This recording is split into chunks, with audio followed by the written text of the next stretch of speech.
Finally हीर अपने नवाब को गले लगा लेगी और उसकी सभी गलतियों के लिए उसे माफ कर देगी।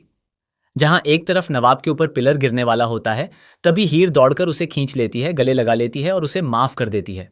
वह चिल्लाकर कहती है, आखिर तुम चाहते क्या हो? न मुझसे दूर जाते हो और न ही मुझे जाने देते हो, ऐसा क्यों करते हो?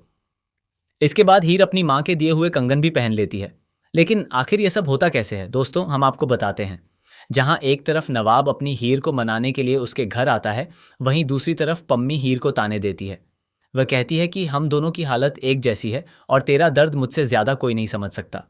इसी बीच नवाब वहां पहुंच जाता है।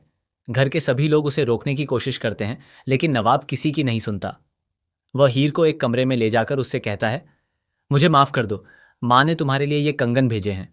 इस पर हीर साफ साफ कह देती है, तुम कभी समय पर फैसला नहीं लेते, और जब फैसला लेते हो तब बहुत देर हो चुकी होती है। तुम्हें अपनी माँ और मेरे बीच किसी एक को चुनना पड़ा था। यह सच्चाई तुम्हें पहले ही बता देनी चाहिए थी। उधर हीर के ताऊजी फोन करके नवाब के परिवार को बुला लेते हैं। नवाब का पूरा परिवार वहां पहुंच जाता है और नवाब को घर से बाहर निकाल दिया जाता है। इसके बाद नवाब फैसला कर लेता है कि वह हीर को मनाए बिना वापस नहीं जाएगा। वह डांस करता है, उससे बार बार माफी मांगता है। तभी हीर नीचे आती है और सबके सामने नवाब को एक जोरदार थप्पड़ मार देती है। यह देखकर दादी गुस्सा हो जाती हैं और कहती हैं, जब शेर हिरन के साथ खेलने लगता है तो हिरन उसका तमाशा बना देता है। आज तेरे साथ भी यही हो रहा है। चलो, इस पर नवाब साफ शब्दों में कह देता है, दादी आप इसमें मत पड़िए। हीर मेरी पत्नी है और उस पर मेरा नहीं बल्कि उसका मुझ पर पूरा हक है। इसी दौरान जोरदार बारिश शुरू हो जाती है।